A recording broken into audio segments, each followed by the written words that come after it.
para que las conozcan un poquito. Así que mientras vas presentando, procedo con la presentación. Bueno, para quienes no me conocen, bueno, soy David Clauser, estudio Ciencias Biológicas me licencié de Ciencias Biológicas y en este momento me encuentro haciendo el doctorado en el laboratorio de Patricia, trabajando en humedales del Bajo de los Saladillos. Así que bueno, ahora voy a presentarla a ella y a Julián. Bueno, Patricia Candús es doctora en Ciencias Biológicas, hizo su doctorado en la Facultad de Ciencias Exactas de la UBA, es profesora asociada en el Instituto de Investigaciones e Ingeniería Ambiental de la Universidad Nacional General de San Martín, donde dirige el grupo de investigaciones del Laboratorio de Ecología, Teledetección y Ecoinformática. Su trabajo de investigación se centra en el campo de la ecología de humedales a escala de paisaje regional y la teledetección cuantitativa óptica y de radar. Estuvo involucrada en la confección de inventario de humedales de Argentina. En cuanto a Julián, Julián Monques es licenciado en Ciencias Ambientales de la Facultad de Agronomía de la UBA, docente de Sociología y Extensión Rural de la FAUBA. En su tesis de grado estudió el proceso de producción de un proyecto de ley para la conservación de humedales y actualmente se encuentra maestrándose en desarrollo rural en la FAUBA, estudiando los distintos discursos que hay en torno al servicio ecosistémico de mitigación de inundaciones en el delta inferior del río Paraná. Así que bueno, Patricia, cuando tengas ganas ya puedes comenzar. ¿Se ve la pantalla? Sí, se ve bien. Bueno, yo voy a tratar de... Está un poco larga, pero algunas cosas las vamos a pasar rápido, así podemos repartir el tiempo con Julián y después hay tiempo para preguntas. A ver, uno empieza con esto, viendo el mapa del mundo sobre los humedales. Estos mapas están en construcción, siempre aparecen nuevos humedales, a pesar de que he sabido que existe, sobre todo en las últimas décadas, una pérdida de casi el 50%, 60%, depende de los lugares de la superficie de humedales. Pero cada vez se hacen mejores mapas, y este es uno que muestra que aproximadamente entre el 6 y el 8% de la superficie del planeta son humedales. Y muchos están concentrados en Sudamérica, que después de Asia y América del Norte es de los países es de los continentes que más superficie de humedales tienen, y se diferencia de los del hemisferio norte por la variedad de humedales que tienen. En Argentina en particular, este es un viejo mapa que hicimos en el 2008 a partir de una carta de suelo, y donde surgía como dato que el 21% aproximadamente de los humedales, esto es una escala 1 en 1 millón, ¿no? El 21% de la superficie del país correspondía a humedales, que en principio estaban particularmente concentrados en la porción noreste del país, en el litoral. Después vamos a ir un poco de vuelta con esto. Pero tenemos muchos humedales con respecto a lo que sería la media mundial. Si bien en Sudamérica los porcentajes están entre el 15 y el 20% de la superficie. Ahora, gran tema, el concepto de humedal. Los humedales, dice la Comisión Ramsar, que es de los tratados más antiguos, el tratado más antiguo intergubernamental que existe. Dice que los humedales son zonas donde el agua es el principal factor controlador del medio y la vida vegetal y animal asociada a él. Y los humedales se dan donde la capa freática se halla en la superficie terrestre o cerca de ella, o donde la tierra está cubierta por aguas poco profundas. Bueno, esto es muy general, y cuando uno empieza a mirar, todas estas fotos que estoy mostrando, todas caen en lo que sería un humedal. Todos son identificados como humedal. El término humedal es bastante joven en la literatura. Diría que en Argentina a partir de la década del 90, y hoy inclusive en la comunidad científica cuesta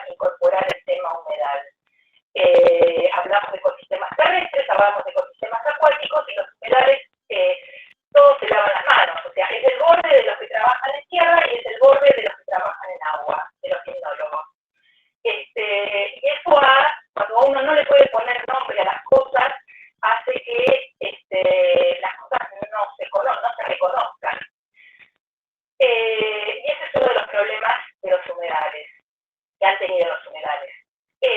La Comisión Ramsar tiene una definición que se acuñó por allá por la década del 60, pero es una, no la voy a leer, es una definición que Argentina acata porque es miembro de la Comisión Ramsar, y es una definición, o sea, tratando de ser más explícito con la primera que les di, toma una definición enumerativa, con marisma, pantanos, turberas, superficies cubiertas de agua, con régimen natural o artificial.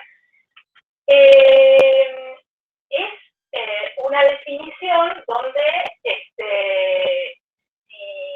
si sos marisma, si sos pantanos, si sos turbera, viene bien, pero esto está hecho en el hemisferio norte, no está hecho para los humedales que tenemos nosotros. No porque sean muy distintos, pero no son nombres. Entonces, lo que hizo la literatura, no solamente del hemisferio sur, sino del hemisferio norte, la literatura científica, trató de empezar, y la legal también, trató de buscar definiciones universales, más amplias, genéricas. Hay montones de definiciones en los libros de texto científicos y definiciones legales, sobre todo en Estados Unidos. Y en Argentina se viene trabajando desde, decía, mediados de la década del 90, en articulación con lo que era la Secretaría de Medio Ambiente antes, con los técnicos, con el personal técnico, con gente del INTA hemos trabajado, con primero la UBA, después la Universidad de San Martín, y con la Fundación Humedales, que es una ONG que se focaliza sobre humedales. Se hicieron muchos talleres y talleres extensos, donde desde la Secretaría de Ambiente se financió para que pudieran llegar distintos técnicos de las distintas regiones del país. Se hicieron talleres de hasta 100 personas donde se discutieron metodologías, aproximaciones, pensar en clasificaciones, en inventarios, y así se fue construyendo un cuerpo de saber que hoy es muy interesante dentro del país, y una ruta propia, sin desconocer los caminos que se hicieron en otros lugares del mundo, pero tratando de bajar esa experiencia a nuestras experiencias. Y en un taller que se hizo en 2017, un grupo de investigadores y técnicos nos sumamos. Acá está la foto, está Juan José Neis, que es un reconocido investigador de humedales, de corrientes, y Carlos Ramonel, que es geólogo y geomorfólogo de sistemas fluviales, Alejandro Bortolu, que es biólogo costero, Francisco Pancho, que es técnico, es profesional dentro de la Secretaría dentro del Ministerio ahora de Ambiente, en el Grupo de Recursos Acuáticos. Acá estoy yo. Ella es Eleonora Carol, que es hidrogeóloga, y Darío Ceballos, que es agrónomo, es ingeniero forestal, o agrónomo, ya no me acuerdo, y ahora es el director del INTA Delta. Con ellos armamos una definición y se puso a discusión en ese taller, y la definición dice algo así como que no hay ningún invento, tiene mucho de definiciones de una definición que dio Juan José Neis, y muchos conceptos que están en la literatura internacional. Dice que un humedal es un ambiente en el cual la presencia temporaria o permanente de agua superficial o subsuperficial causa flujos biogeoquímicos propios y diferentes de los ambientes terrestres y acuáticos. Esto es muy importante porque la definición identifica los humedales como ecosistemas, quizás podemos decir, o ambientes diferentes de los terrestres y de los acuáticos.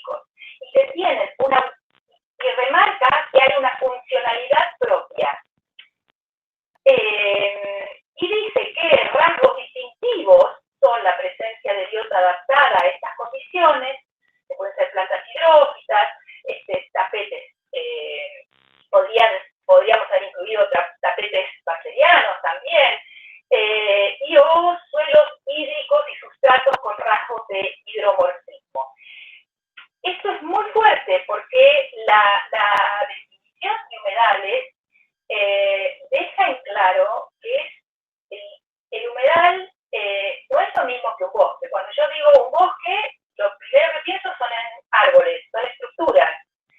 Y si yo digo es un conjunto de árboles, todo el mundo piensa que es un bosque. En el caso de los humedales, la estructura que está en el sistema es sumamente diferente y entonces tengo lo que caracteriza a los humedales esencialmente son la funcionalidad. Y esto hubo consenso para esta definición y es muy fuerte entender eso. Ahí se me pisió el agua de acá, se me corrió para acá, pero estas jugos celestes es agua. Esto es un gráfico que siempre usamos donde decimos, esto es un sistema terrestre, la napa generalmente oscila en esta porción y las raíces siempre están en una situación en general aeróbica. Esto es un sistema acuático donde, bueno, este celeste tendría que estar acá arriba. La oscilación del agua siempre deja una columna permanente sobre el sustrato. Y en el medio están los humedales, que son sistemas o que tienen saturación permanente o en algunos momentos las raíces permanecen están en forma aeróbica o el agua oscila entre estar saturado y estar cubierto de agua. O sea, podemos pensar en humedales más secos o humedales más húmedos. Lo que tiene es que lo que define estos ecosistemas es largos periodos de anaerobiosis en el sistema radicular de las plantas, si es que las tienen las plantas. Entonces son aspectos funcionales, es el régimen hidrológico el que define la dinámica del agua, ¿sí? Lo que define la ocurrencia del humedal, y esta funcionalidad obliga a pensar a los humedales como contextos, o sea, como entidades subordinadas al contexto de lo que llamamos hidrogeomórfico. Yo soy bióloga, sin embargo entiendo que lo que define al humedal es que exista una situación de contenedor de agua, ¿sí? Y eso va a determinar una dinámica en relación al aporte de agua y a la circulación de agua que va a hacer que determinadas plantas, animales, biodiversidad en general pueda adaptarse o no a ese contexto. Y entra o sea, que acá tienen mucho que hablar los geólogos, los hidrogeólogos, los geomorfólogos. Y otra particularidad es el contexto, es el paisaje. El contexto es el paisaje, es que nosotros no podemos pensar los humedales en forma aislada. Ahora me voy a referir un poco más a esto. Voy a empezar por la funcionalidad. Cuando uno dice funcionalidad, ¿y por qué es tan importante la funcionalidad? Es porque esa funcionalidad define lo que la gente hoy conoce como servicios ecosistémicos. A mí no me gusta la palabra servicios ecosistémicos, me parece que tiene ideológicamente una connotación absolutamente mercantil. Me gusta hablar de funciones ecosistémicas, que es lo que el ecosistema tiene naturalmente, la productividad primaria, la biodiversidad, la captura de carbono, las redes tróficas, pero los ciclos de nutrientes, esas funcionalidades en algunos casos son percibidas por la sociedad y son valoradas por la sociedad. Y son tomadas o no tomadas. O sea, es lo que sostiene a lo que nosotros conocemos como servicios ecosistémicos e inclusive los usos que se hacen de los humedales. Este esquema a mí me gusta mucho, es de los colombianos que aplican fuertemente el concepto de sistemas socioecológicos o socioecosistemas a los humedales. y se paran en la importancia de identificar las funciones como base para el sostenimiento del bienestar humano. A este bienestar humano lo podemos traducir en servicios ecosistémicos, como ustedes quieran. No importa el nombre, pero lo que interesa es el concepto. Y esto hace que los humedales sean sumamente particulares por el número de funciones ecosistémicas que pueden ser valoradas para ese bienestar humano. La disminución de la erosión, el valor de los humedales como amortiguador de inundaciones. Estas escenas son de la ciudad de La Plata, y claramente si uno mira, La Plata fue implantada sobre los valles, ¿sí? Inundables, ¿sí? El Bañado Maldonado, no me acuerdo cómo era el nombre, alguno de La Plata se va a acordar. Pero estas eran tierras inundables. Nosotros nos instalamos sobre ellos y estas cosas vuelven a ocurrir sucesivamente, y más con los escenarios de cambio climático, con los eventos, el aumento de eventos extremos. Estas cosas ocurren. Pero este humedal ya estaba antes. Lo mismo que en este caso, eso también es los alrededores de La Plata, toda esta zona es un gran bañado, que bueno, esto sería un humedal, ¿sí? Son contenedores de excedentes hídricos. En este caso tenemos una imagen del delta en pleno pico de inundación, ¿sí? Se ven este es el Paraná Pavón, los bajos de Victoria, ¿sí? Este es el riacho Victoria. Fíjense cómo entran los chorros de agua con sedimentos y acá desbordan. Y en esta zona la vegetación hace de trampa, de filtrado de sedimentos de esas entradas de agua.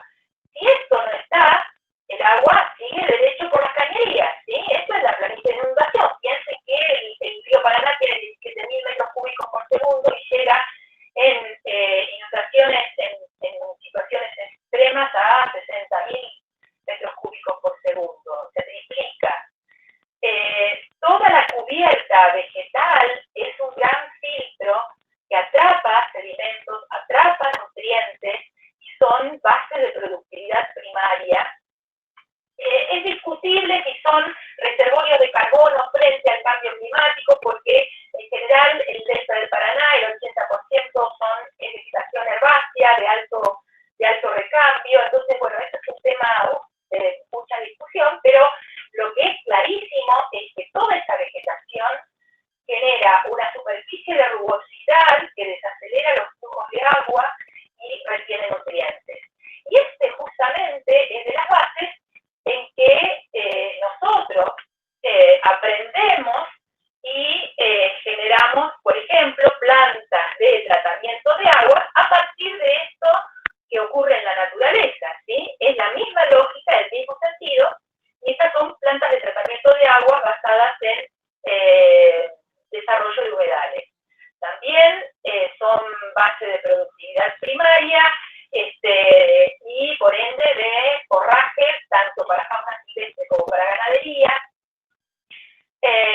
Son hábitats de peces, ¿sí? En la medida que esto es el delta del Paraná en general, cuando está cubierto los de agua, especies, por ejemplo, como el sábalo, ocupan toda la planicie de inundación. Cuando baja el agua, quedan los juveniles, ¿sí? Que van a crecer en las lagunas que quedan internas de la planicie de inundación. Cuando vuelve la nueva inundación, vuelven a conectarse y vuelven a... O sea, son lugares de dulcería y son lugares de una enorme biodiversidad.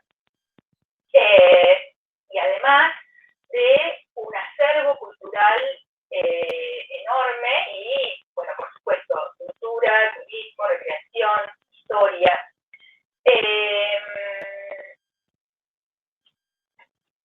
Las funciones están hablando de eso, de lo que nosotros percibimos como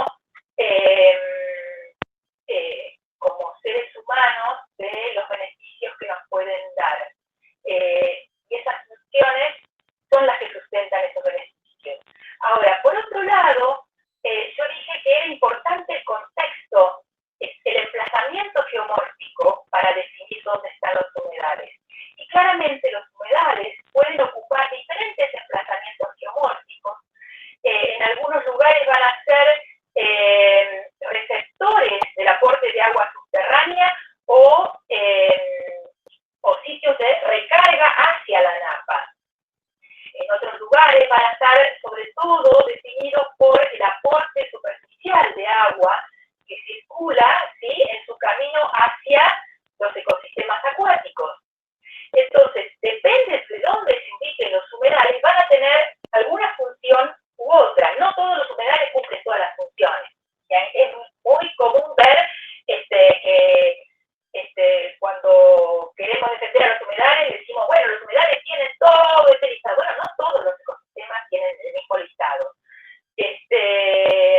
Pero claramente son sistemas que pasan a ser estratégicos y pasan a ser estructurantes, dado que en muchos casos mantienen la salud del territorio por esta fuerte nexo que tiene con los vecinos. Yo no puedo pensar en humedad en forma aislada, la tengo que pensar en el contexto, en el paisaje que lo rodea, porque las funciones que cumplen están íntimamente relacionadas con ese paisaje. Un ejemplo, dentro de este mapa, si vamos a la zona de Santa Cruz, vemos que hay muy poquitos humedales. Esto es una imagen satelital, una lanza, veo algunos lugares que parecen lagunas, pueden ser humedales. Si hago un poco más de zoom y la paso a una composición de infrarrojo, voy a ver, y donde hago que la vegetación se vea en tonos de rojo, voy a ver que empiezan a aparecer mucha riqueza en la escena que antes no la veía. Fíjense, están las lagunas, muchas más lagunas, y además veo un montón de planicies de inundación y lo que conocemos como, por el nombre de mallines. ¿Sí? Son todos humedales. Y si voy más cerca, lo veo más detalladamente. El ambiente es un ambiente terrestre, árido, y los humedales pasan a ser parches en ese paisaje terrestre árido. En estas zonas son de vital importancia porque son forraje para la ganadería, son sitios de agua relativamente permanentes, ¿sí?, durante todo el año.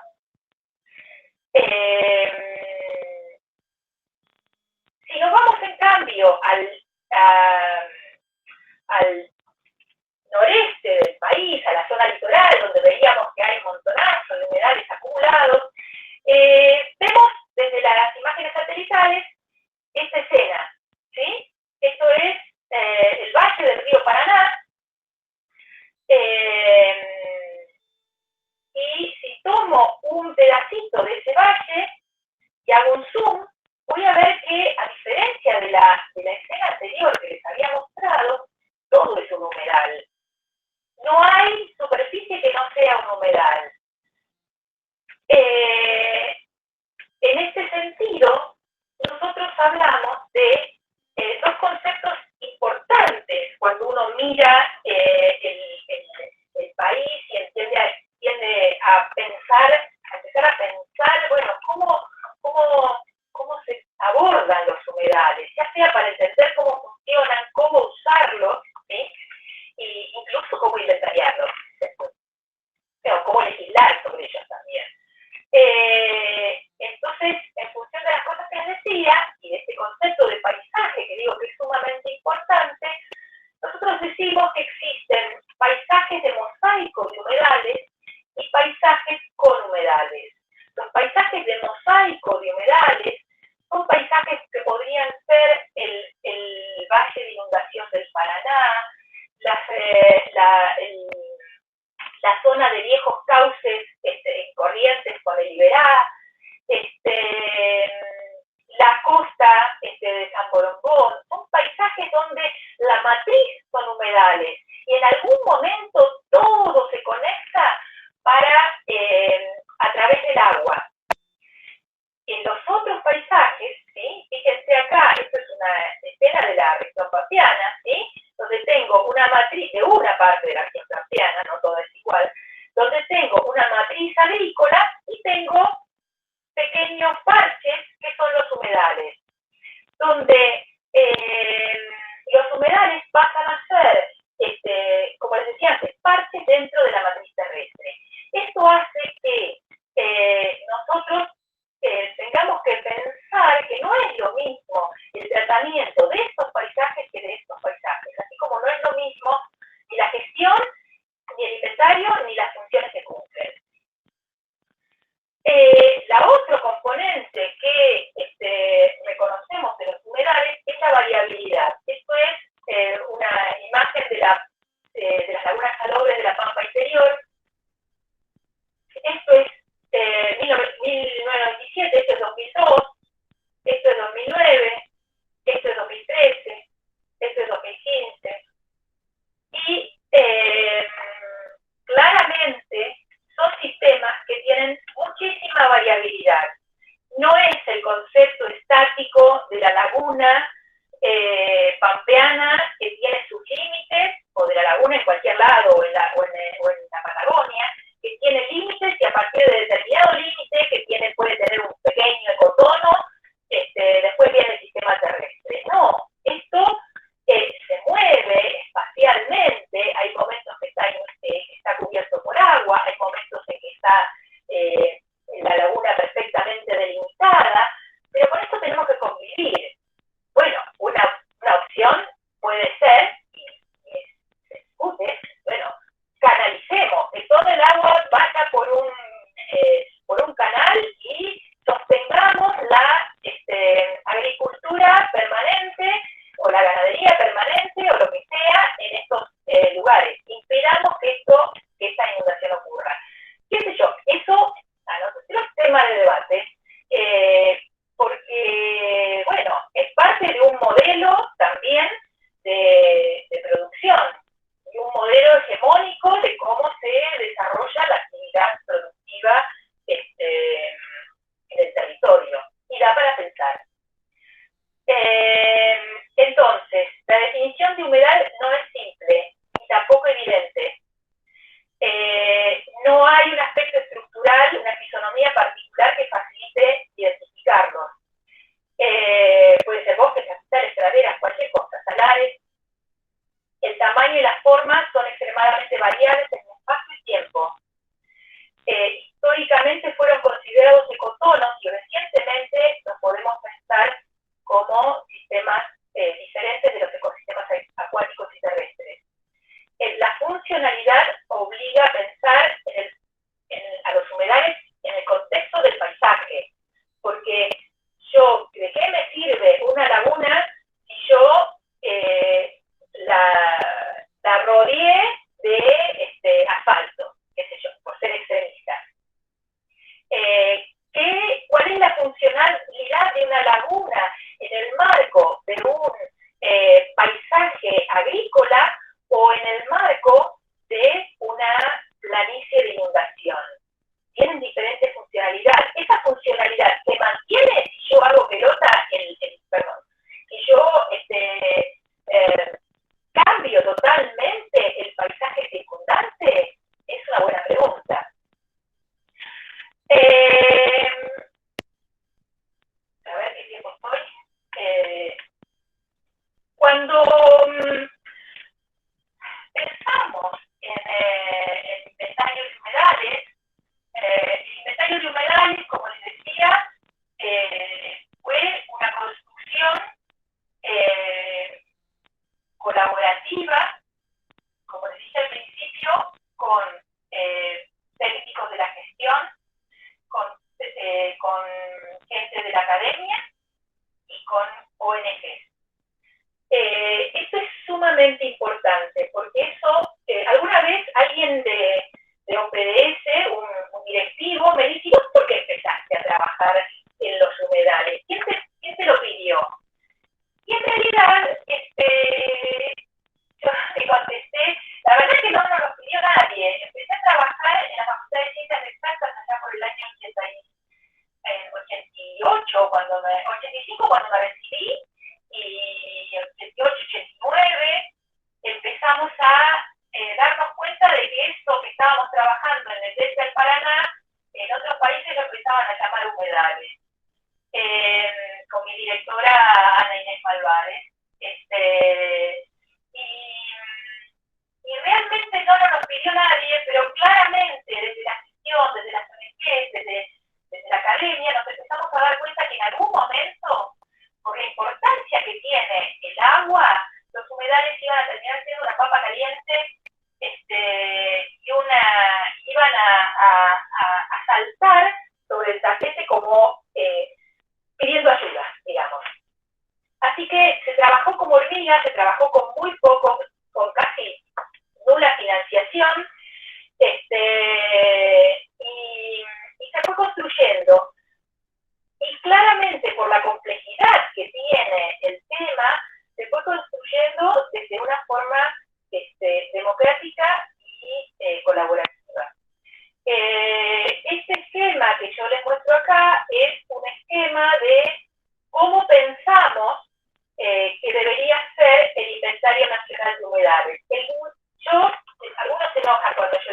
trabajando con la misma gente, con los mismos grupos y incorporando gente nueva.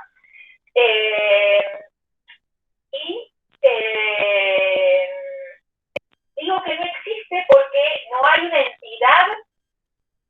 Un inventario no es hacer mapas, un inventario es tener una base de datos, tener un criterio fijado de aceptación de qué información entra o qué no entra. Tiene que haber financiamiento.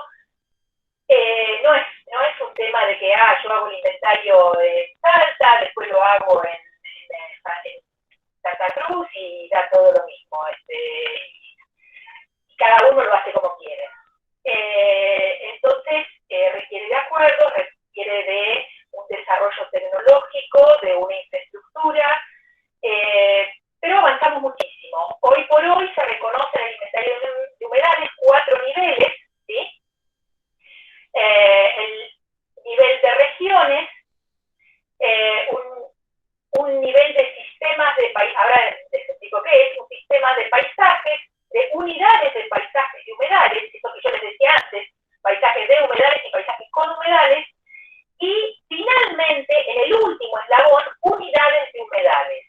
Fíjense que estamos poniendo en el último eslabón unidades de humedales. ¿Por qué? Porque el inventario en países como el nuestro, con una gran inestabilidad en las financiaciones de los proyectos, hace que esta etapa sea sumamente costosa.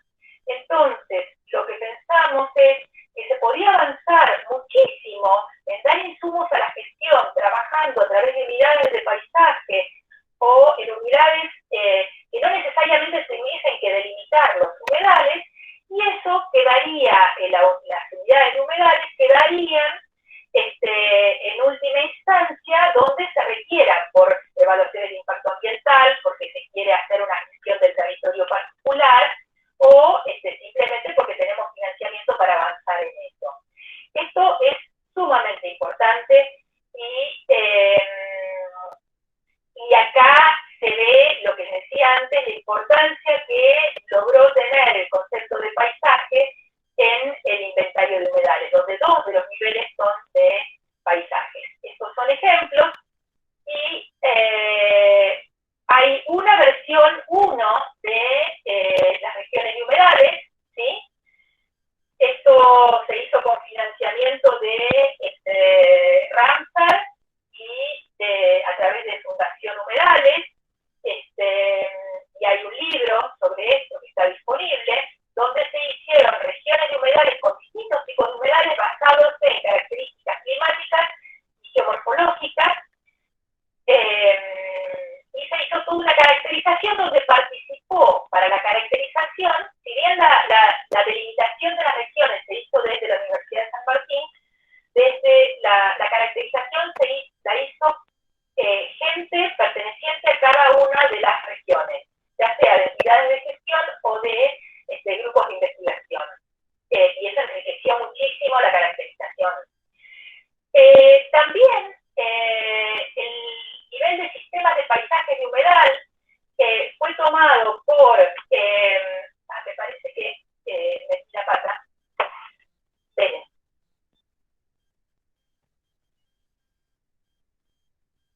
Bueno.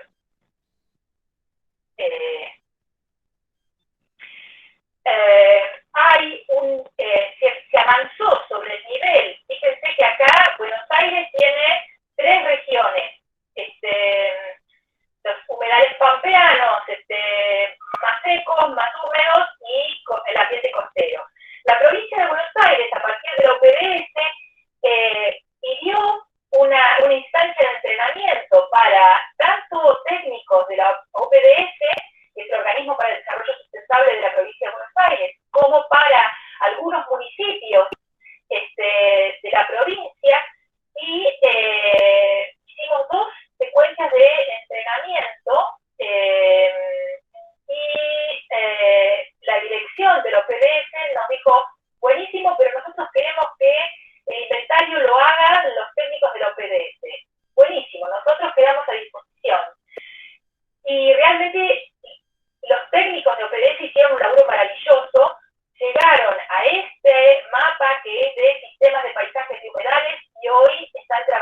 para seguir avanzando con unidades de paisajes y unidades de humedales.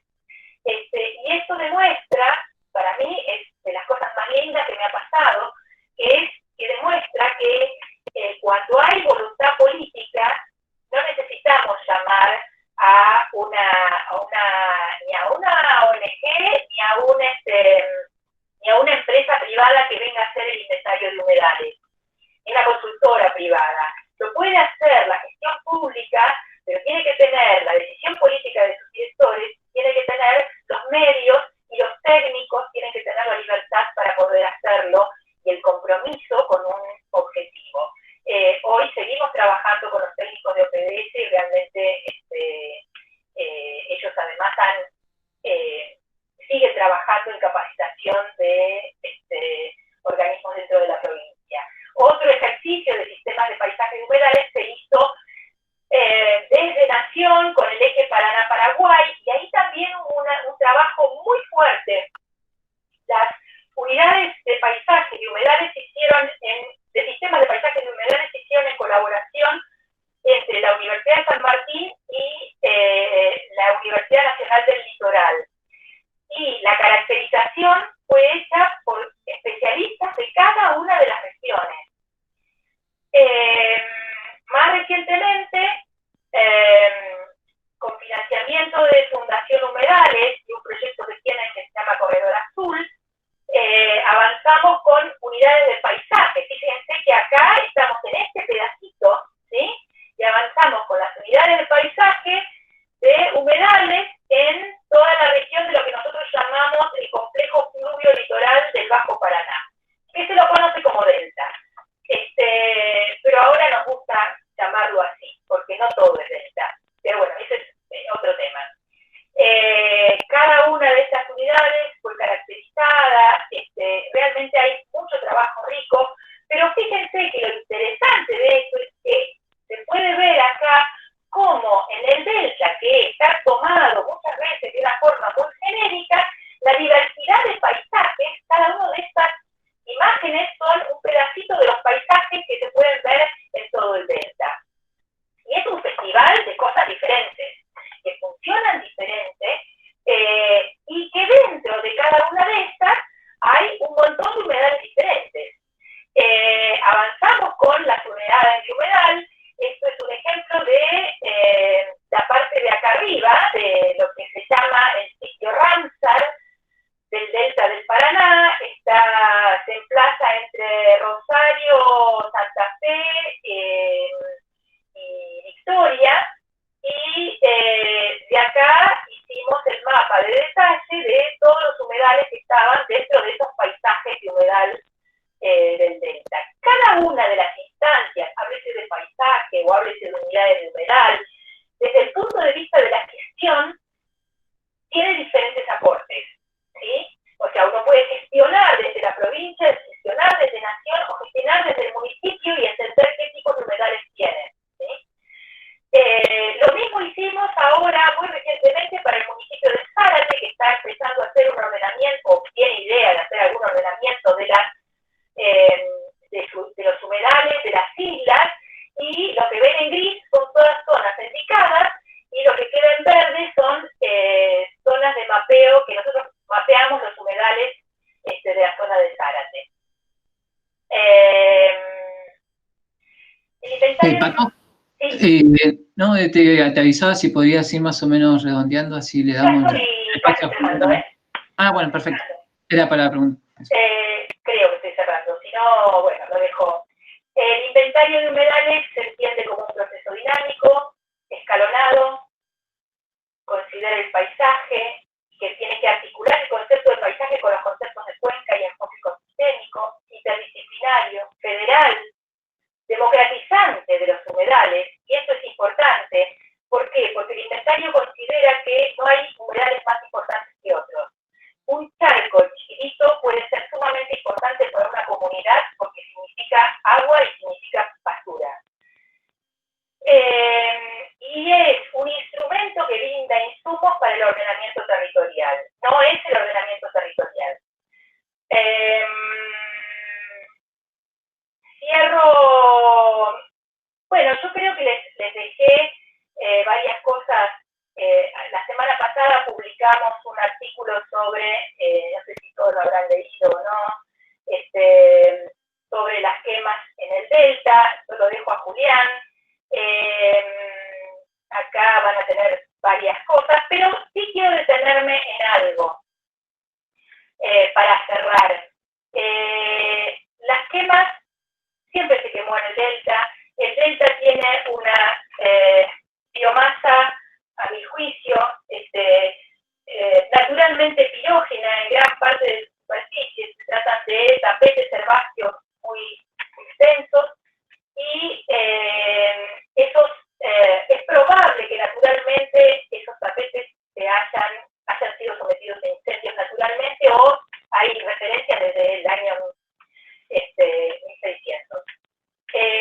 Pero el tema de quemar en determinadas épocas y el tema del modo de uso de los humedales es muy fuerte en el Delta en relación a por qué se queman en épocas en que, con una bajante tan extrema del Paraná, uno consideraría que es realmente un crimen encender focos de incendios. Los focos, sobre todo, a diferencia del 2008, se dan en la zona de Victoria, ¿sí? Es una zona esencialmente ganadera, pero en el 2008 los incendios estuvieron muy ligados a las actividades de indicamiento. Y es esto que yo les digo, del modo en el cual se hacen actividades, se pretende hacer actividades productivas en los humedales, esencialmente vinculados al desplazamiento de las actividades agrícolas por la ocupación de los territorios por la agroindustria y el desplazamiento de la ganadería hacia tierras que se consideran marginales. Desde ese lugar, lo que se intenta es que los humedales se comporten como sistemas terrestres. Y en el 2008, con los incendios, estaban muy de la mano de ganar tierras y indicarlas para ganar tierras agrícolas. Para cerrar, y ahora sí, disculpen, usualmente no trato de ser cuidadosa con los tiempos, pero se me habían pedido que también hable de la ley de humedales. A ver, necesitamos una ley de presupuestos mínimos para la conservación y uso sustentable de humedales. ¿Puede ser otra ley más que no se cumpla? ¿De qué depende esto? Las quemas, el gobierno de la provincia de Entre Ríos tiene una ley que prohibió las quemas, salvo expreso pedido de permiso, y sin embargo esa ley no se cumple y se salió a quemar indiscriminadamente en una época donde el material seco era altamente combustible. Que una ley de presupuestos mínimos para la protección de humedales sea efectiva depende de todos nosotros. Y no cualquier ley es una buena ley. No es cuestión de hacer una legislación a la desesperada. Una ley puede ser importante para declarar y alertar sobre la importancia de los humedales y para permitir la regulación de su aprovechamiento. Pero tomando en consideración los múltiples beneficios y no beneficios sectoriales, solo pensados desde un lugar, o para los ganaderos, o para los agricultores, o para los pescadores. Finalmente, es dar capacidades al Estado, y me parece que si me hacen la pregunta de para qué una ley sobre todo debería pensar en un programa nacional o federal de humedales, donde el proceso de inventario esté dentro de ese programa y también tenga una fuerte connotación ese programa de educación y capacitación, lo que nos hace falta. Y para terminar, ese inventario es un insumo al ordenamiento territorial, cosa que también, digo estas cosas porque están en las leyes que están circulando y son, a mi gusto, bastante lamentables. Las leyes que están circulando son, en muchos casos, sus artículos son copias de la ley de bosques.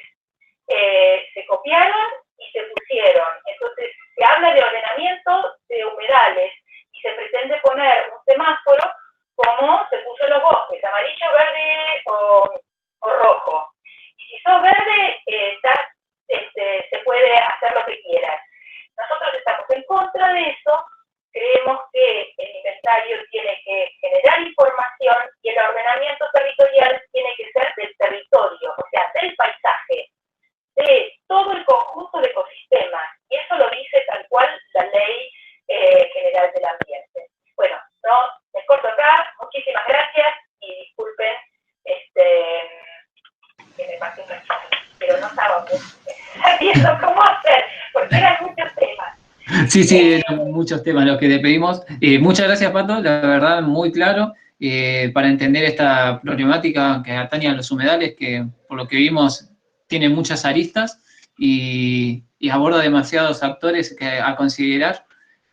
Así que un lindo pantallazo y muy interesante todo lo que contaste. Me parece que por las preguntas que ya están surgiendo en los comentarios, bueno, las vamos a responder después de que exponga Julián.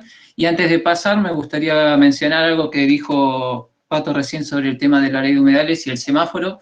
En la charla anterior que nosotros hicimos fue justo sobre la ley de bosques y el desmonte, y una de las críticas que hizo la oradora que llamamos fue la implementación que se hizo del semáforo, que como vos decís, el color verde da lugar a muchas ambigüedades que se aprovechan en los productores y los que tienen intereses en el desmonte para seguir avanzando y así expandiendo la frontera agropecuaria. Así que es una de las cosas a mejorar de la ley de bosques era modificar este semáforo, pero que también modificar este semáforo involucraba muchos roces de intereses que podría decir, si uno mejora esta ley, corre riesgo de perder la ley que ya tiene.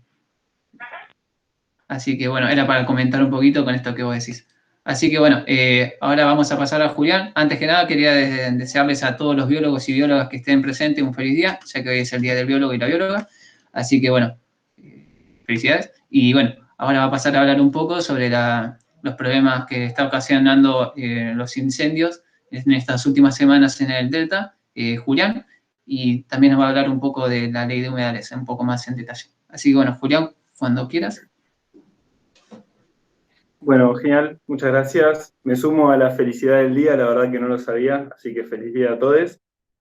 Bueno, primero, nada, gracias Patricia, me pareció brillante tu exposición y para mí también es un gusto después de haberte leído tanto e incluso escuchándote en Congreso estar acá debatiendo, y vuelvo a agradecer, como había mencionado al principio, la convocatoria a esta reunión, a este cruce. Y después de haber escuchado a Patricia, más aún, ¿no? Porque me parece que si bien trabajamos en temas similares, lo hacemos desde perspectivas distintas y creo yo complementarias, ¿no? Que sirven para el debate, para ver cómo construimos este vínculo con los humedales, ¿no? Para empezar, como mencionaban en la presentación, bueno, mi nombre es Julián, trabajo en la Facultad de Agronomía, particularmente en la Cátedra de Extensión y Sociología Rurales, entonces mi abordaje o mi enfoque hacia el estudio de los humedales está más centrado justamente en la perspectiva sociocultural, e histórica y productiva de las islas, ¿no? Bien, pero para empezar, ¿qué es lo que está pasando, ¿no? Que hace que hoy en día estemos acá. Bueno, los incendios, como mencionaba Patricia, es una práctica agronómica, ¿no? Que se hace todos los años, básicamente. Lo que se busca es ganar estas tierras que mencionaba, ¿no? Un fuego que permita, si se quiere, arrasar con esa fauna y flora nativa, que después te permite sistematizar el terreno, ¿no? De elevar los bordes para justamente permitir esta pampeanización de las islas y permitir la producción ganadera, ¿no? Ahora bien, también se utilizó, ¿no? en el fuego como estrategia para avanzar en un poco con lo que es la producción agrícola, en particular de granos, en algunas zonas de Entre Ríos, pero no en mayor medida, fundamentalmente es por la ganadería, porque como decía Patricia, lo que terminó haciendo la expansión, la sojización, ¿no? El proceso de expansión de la soja en la zona núcleo fue empujando la ganadería, ¿no? La ganadería siempre está en los bordes. Muchas veces, de hecho, el avance de la deforestación se le echa la culpa, si se quiere, a la ganadería, pero en el fondo lo que está es que es la sojización la que empuja a la ganadería cada vez a ir más lejos. Y este no es un caso diferente, ¿no? Dicho eso, quiero retomar algunas preguntas que me vinieron haciendo estas últimas semanas, ¿no? A raíz de lo que fue pasando, porque me parece que son interesantes para ir construyendo esta idea de qué fue lo que pasó y cómo sería una salida un poco más armoniosa con el ambiente, ¿no? Primero me preguntaban si la técnica del fuego es mala.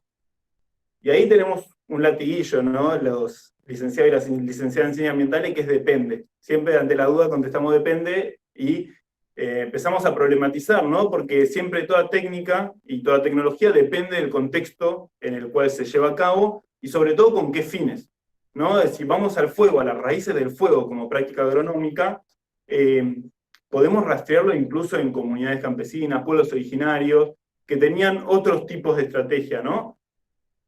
El impacto ecológico biofísico en sí es el mismo siempre, ¿no? Pero el destino de esa técnica y de esa tecnología era muy distinto. Entonces, si vos me preguntás si el fuego es malo, yo te tengo que preguntar para qué buscas hacerlo y con qué fines vas a producir, ¿no? Y en qué lugar, sobre todo.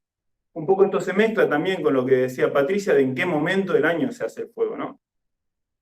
Si bien es verdad que hay una bajante histórica, si se quiere, también se hace el fuego en estas épocas del año justamente porque es la temporada de seca la que te permite hacer que ese fuego prolifere, ¿no? Y ese tiene sentido, en el sentido, valga la redundancia, de que lo que se busca es una expansión, ¿no? Entonces se busca que el fuego coma y que se extienda.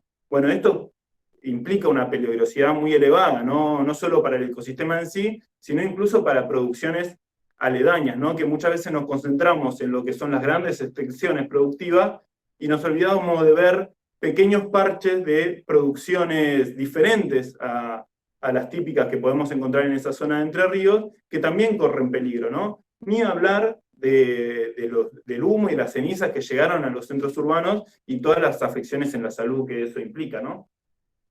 Por último, también con la perspectiva más, si se quiere, ecológica, como mencionaba Patricia, también hay algo que remarcar, ¿no? Que el fuego deja expuesto, por obvias razones, el suelo. No solo degrada la materia orgánica de las primeras capas, sino que deja expuesto el suelo. Entonces, eso lo que permite es, ante una fuerte lluvia o ante una subida, lo que te puede generar es una compactación del terreno e incluso se pueden lavar, ¿no? Se pueden escurrir, si se quiere, esos primeros centímetros del suelo hacia los cauces del río, y es una pérdida realmente preocupante, ¿no?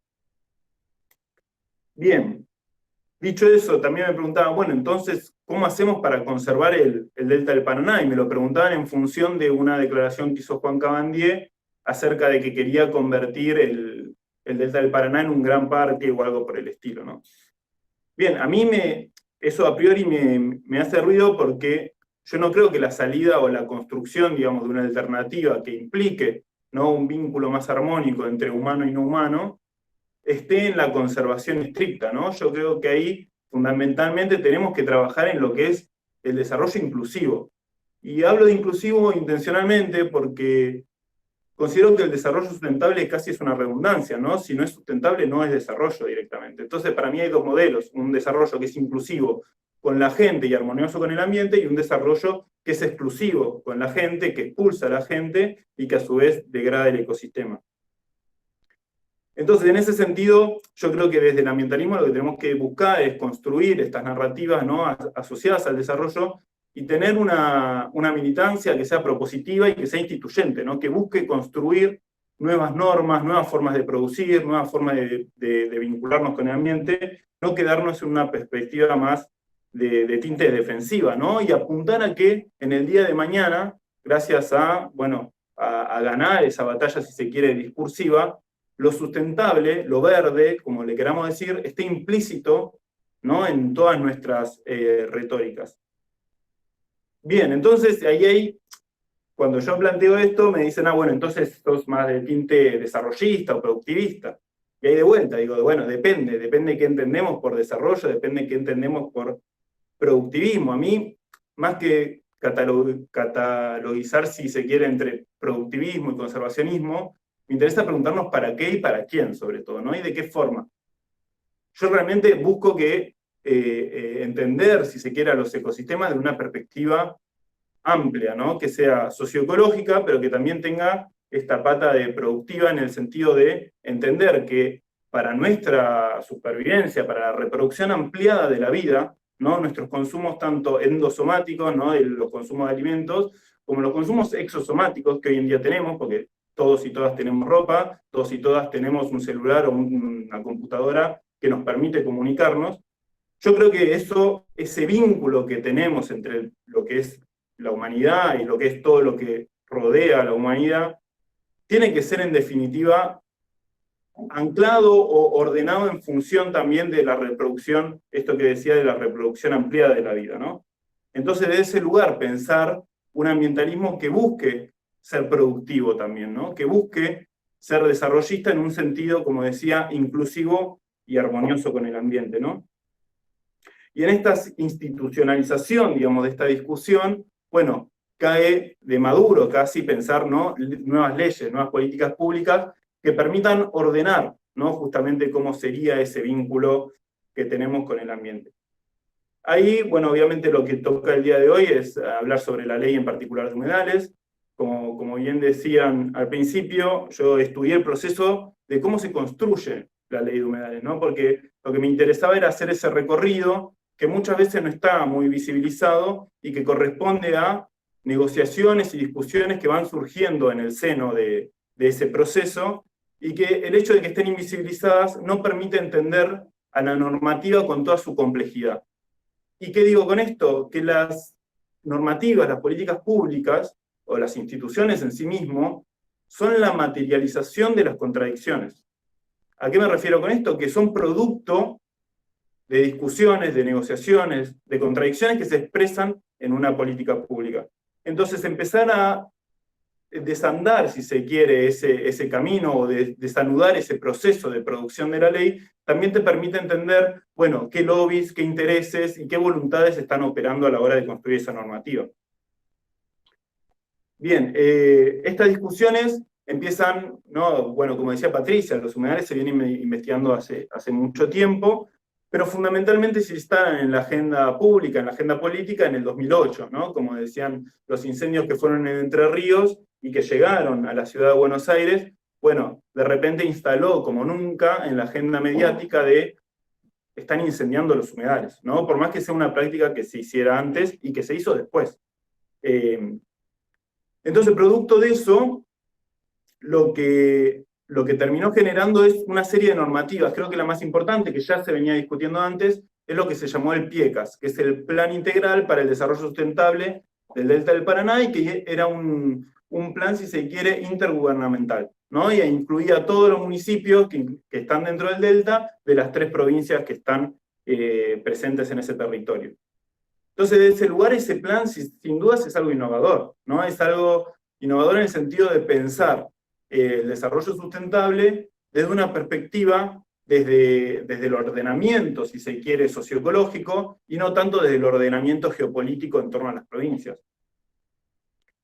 Ahora bien, ese plan fue muy exitoso, se elaboraron muchas cosas, muchos planes, y eso terminó generando que en el 2010, 2011 se empieza a discutir un primer proyecto de ley, si se quiere, ¿no? Un proyecto de ley que se presenta finalmente en 2013, empujado en gran medida por la Fundación Humedales que nombró Patricia, y lo presenta el senador Rubén Giustiniani, un senador santafesino. Y ese proyecto, lo que a mí me llamó la atención en particular cuando se presentó, es que fue aprobado por unanimidad en el Senado y que nadie lo discutió. O sea, el senador lo presentó, lo contó, digamos, de qué se trataba, todos levantaron la mano, todas levantaron la mano y pasó a diputados. Yo dije, bueno, sale al toque, digamos. Obviamente pasó a la Cámara de Diputados, como todo proyecto de ley que se aprueba en una Cámara, y nunca se trató. Quedó anclado en la Cámara homóloga, ¿no? Se trata primero, en una comisión homóloga, se trata en una comisión, se aprueba en el recinto y pasa a la otra Cámara a tratarse en la comisión que sea homóloga a la de la anterior Cámara. Bueno, en esa comisión no se trató ni siquiera. No se llegó a discutir en la comisión que integran 5 o 6 diputados. Ese proyecto de ley, producto de grandes presiones mediáticas, sobre todo impulsadas por Greenpeace a través de su mecanismo de acción directa, ¿no? Hizo scratches, ¿no? a diputados y diputadas de diferentes provincias, que tenían intereses explícitos en que eso no se trate, ¿no? Ahora voy a abordar qué intereses operaban, ¿no? En definitiva, en los proyectos de ley. Pero bueno, se cae ese proyecto de ley en 2015, también atravesado por un año electoral, lo cual complejiza todas estas discusiones. Pero en 2016, con una ventana de oportunidad, con una estructura política distinta, ¿no? Producto del cambio de gobierno, bueno, se vuelve a presentar un proyecto de ley. Y ahora impulsado también por una manifestación pública del entonces presidente Mauricio Macri el 2 de febrero, el Día Internacional de los Humedales, donde explicitó que había que ir por una ley de conservación de los humedales, ¿no? E incluso actores de su gobierno habían planteado que ellos tenían y estaban pensando en una ley de humedales. Este actor en particular era Cali Villalonga, un diputado del PRO que venía del Partido de los Verdes, que bueno, finalmente nunca presentó ninguna ley, y de hecho Cambiemos fue el principal, digamos, cuestionador o el principal actor que buscaba frenar la ley de humedales más adelante. Pero bueno, este nuevo proceso sin duda se adquiere una dimensión mayor, una visibilidad mayor, y ahí incluso eso tiene un correlato en las cámaras, ¿no? Porque ahora es Pino Solanas el que presenta un proyecto de ley, producto de otros dos proyectos que andaban dando vuelta, y bueno, y es Pino Solanas con lo que eso implica, ¿no? Que tiene una mayor densidad política, ¿no? Que lo que podía hacer el senador Rubén Giustiniani. Entonces eso instala mucho más la discusión de la ley de humedales, y nosotros lo que planteamos es que se nacionaliza. El primer proyecto de ley estaba muy anclado a lo que era el Delta del Paraná, y ahora realmente empiezan a operar otros lobbies y otros intereses. ¿Y por qué digo esto? Porque como decía Patricia, los humedales son muy complejos, abarcan gran parte del territorio argentino, y por lo tanto, como abarca gran parte del territorio argentino, también toca intereses muy variados, ¿no? Y en eso podemos pensar en las turberas de Tierra del Fuego, ¿no? Con lo que eso implica, en el delta del Paraná, con el avance de la ganadería, o la minería de litio en los salares de altura, ¿no? de Salta, Catamarca y Jujuy. Entonces todos esos lobbies empezaron a operar en simultáneo, pero hay uno en particular que me parece interesante de remarcar, que es el que más estudiamos con Patricio, que está conectado por ahí, que es el lobby más orientado al sector de la agroindustria y en particular el forestal. El sector forestal en el primer proyecto de ley se opuso ferozmente, ¿no? Porque si ustedes piensan en lo que es Alto Paraná, que ahora se llama Arauco, casi tiene un correlato con el mapa que mostró Patricia de toda la zona del NEA, ¿no? Tiene forestación desde Misiones hasta Buenos Aires, una cantidad descomunal, digamos, de producción forestal ahí, y fue uno de los principales que se opuso en ese primer momento. Ahora, en 2016, fue un actor que insistió en que se discuta esa ley. Eso es, a priori, ¿no? Suena raro, nos prende la alarma, y después lo que entendimos es que, claro, ese sector del agro concentrado, del agroforestal concentrado, en un principio no quería discutir una ley de humedales porque no le convenía y porque no podía sentarse en la mesa de discusión. Con el cambio de gobierno se abre una ventana de oportunidad para discutir en mayor medida las políticas públicas, porque que tenía un carácter más gravitativo, si se quiere, a los sectores concentrados de la economía, y eso permitió que, por ejemplo, AFOA, que es la Asociación Forestal Argentina, donde están nucleadas las grandes empresas, pueda discutir en profundidad el proyecto de ley de humedales que se vaya a impulsar.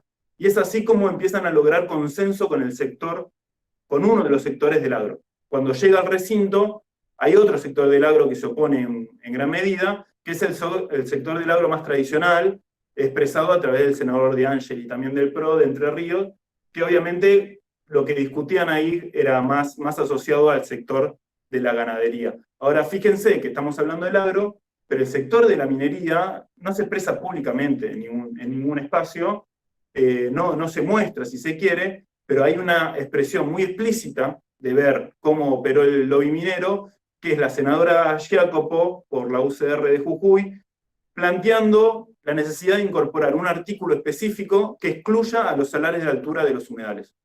Ese artículo, de hecho, fue votado y fue incluido, digamos, en ese segundo proyecto de ley, es el artículo 14 del segundo proyecto de ley que se aprueba. Cuento toda esta historia, ¿para qué? Para contar que 2 años después ese proyecto de ley también perdió estado parlamentario y no se aprobó definitiva, volvió a pasar lo mismo, solo que producto de mayor presión en la Cámara de Diputados fue avanzando por algunas comisiones, pero después de pasar de 2 comisiones, en la tercera ese proyecto de ley se termina cayendo. ¿Qué es lo distinto en este escenario? Bueno, sin dudas el 2019 marca un cambio de época, si se quiere, para el ambientalismo, no por la irrupción del movimiento ambientalista, en mayor medida anclado en la juventud, y eso reconfigura el campo político, si se quiere, para discutir este tipo de leyes, ¿no? Entonces, ahora lo que hay que pensar es, bueno, ¿cómo van a operar esos lobbies? Y cómo conviene dar la discusión para que esos lobbies pierdan influencia o poder para discutir estas cosas. Si la escala de discusión, modificar la escala de discusión es un actor fundamental para pensar una política pública. Si la nacionalizamos, operan algunos lobbies, si la provincializamos, operan otros.